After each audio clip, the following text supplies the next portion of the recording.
Dear students, welcome back. Today I am going to tell you about the poem Let Me Not to the Marriage of True Minds. Okay. So, this poem, as you all know, that this poem is composed by William Shakespeare. This poem is composed by William Shakespeare. And this is of course prescribed in your BA first year syllabus. In your BA first year there are two books, poetry and prose. So this is in your first paper, poetry. This is the first foremost poem of your BA first year syllabus. So the lines are, first of all I would like to tell you that this is a sonnet, and this is sonnet number 116 of William Shakespeare. As you all know that William Shakespeare have written 154 sonnets in all, and the theme of the sonnet is love. The theme of this sonnet is love. Okay. So the first line is, let me not to the marriage of true minds. Marriage means union, or you can say the milap. Union, or you can say the milap. Milap means male. Okay. Shakespeare क्या कह रहा है? Let me not to the marriage of true minds. मतलब कि true minds means two lovers. कि जो true lovers हैं उनके रास्ते में, उनके मिलाप में मुझे कोई बाधा स्वीकार नहीं है. उन्होंने इस पोएम में ट्रू लव और आर्टिफिशियल लव के बीच का डिफरेंस बताया है. Okay. So let me not to the marriage of true minds means let me not to the union of true lovers. मतलब जो ट्रू लवर्स का यूनियन है. सेकेंड लाइन क्या है? एडमिट मीन्स क्या होता है? स्वीकार करना. एडमिट इम्पेडिमेंट्स मीन्स बाधाएं कह सकते हैं आप, हर्डल्स कह सकते हैं. ओके. सो एडमिट इम्पेडिमेंट्स. यहाँ पे एक कॉमा है तो यहाँ पे ये सेंटेंस खत्म हो रहा है कि let me not to the union of true lovers admit impediments. मतलब ट्रू लवर्स के यूनियन में या मिलाप में मुझे कोई बाधा स्वीकार नहीं है. Love is not love. अब वो क्या कह रहे हैं आगे कि लव नहीं है which alters when it alteration finds. वो वैसा लव जो बदल जाता है. alters means चेंज हो जाता है. when it alteration finds, जब ये चेंज होने का रास्ता ढूंढ लेता है या चेंज होना पड़ जाता है, और ऐसे टाइम पे कोई प्यार चेंज हो जाता है, किसी की फीलिंग्स चेंज हो जाती हैं, तो that is not a true love. Okay. और bends with the remover to remove. Bends means होता है झुक जाना.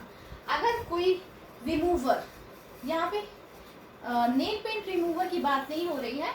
यहाँ पे remover in the sense means अगर आपके प्यार के रास्ते में कोई बाधा बन रहा है या कोई आपको दूर करना चाह रहा है अपने प्यार से या बिलवेड से, तो अगर आप ऐसे इंसान के आने से रिमूव हो जाते हैं, अपने प्यार को भूल जाते हैं, छोड़ देते हैं, झुक जाते हैं उसके आगे, तो वो प्यार भी सच्चा प्यार नहीं है.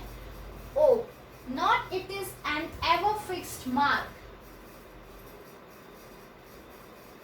आई think I have mistaken something here. और okay, one sec. O not it is an ever fixed mark.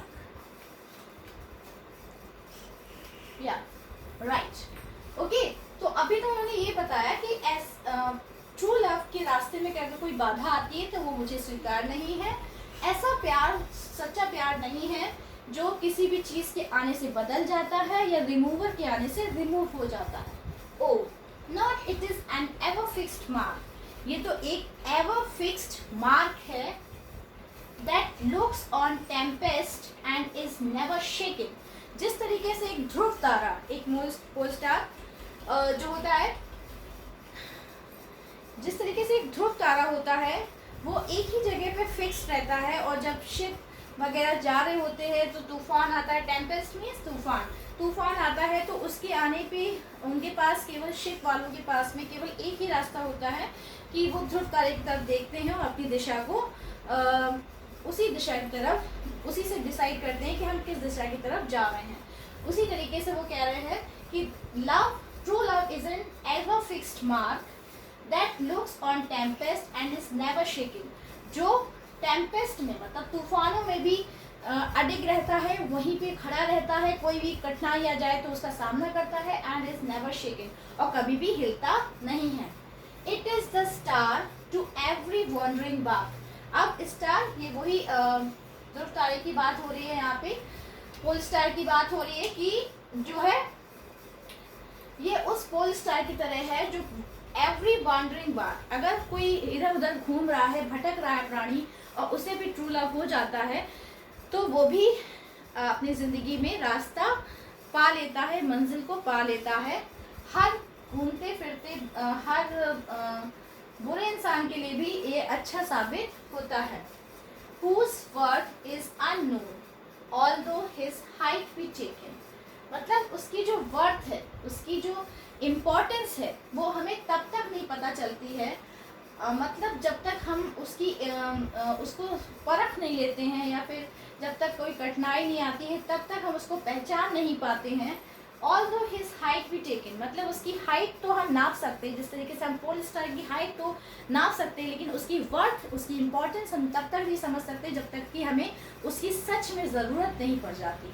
उसी तरीके से ट्रू लव होता है कि जब तक हमें जब तक हम किसी कठिनाई में नहीं पड़ जाते हैं, जब तक हमें उसकी सच्ची में ज़रूरत नहीं पड़ती, तब तक हम उसकी इम्पोर्टेंस नहीं समझते। Next, love is not times fool. Love जो है वो प्यार के आगे झुकता नहीं है, मतलब टाइम के आगे वो नहीं झुकता है। ओके, टाइम के आगे वो नहीं झुकता है।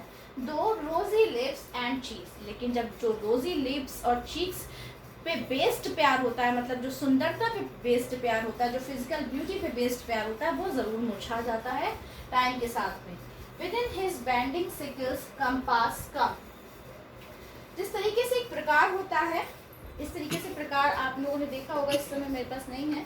जिस तरीके से एक प्रकार होता है वो इस तरीके से एक साइड में उसमें पेंसिल लगती है, उसकी जो छोटी नोक होती है उसमें पेंसिल लगती है, और उसको जो उसका जो सिक्किल होता है वो चारों तरफ उसके घूमता है, तभी उससे हम लोग आई एम सॉरी जो लंबी वाली होती है, कंपास जो होता है, जो लंबी वाली होती है वो ऐसे रहती है सेंटर पे, और जो छोटी पेंसिल जिसमें लगाते हैं वो सर्किल बनाती हुई चलती है। तो उसी का यहाँ पे एग्जाम्पल दिया है, within his bending sicles compass का।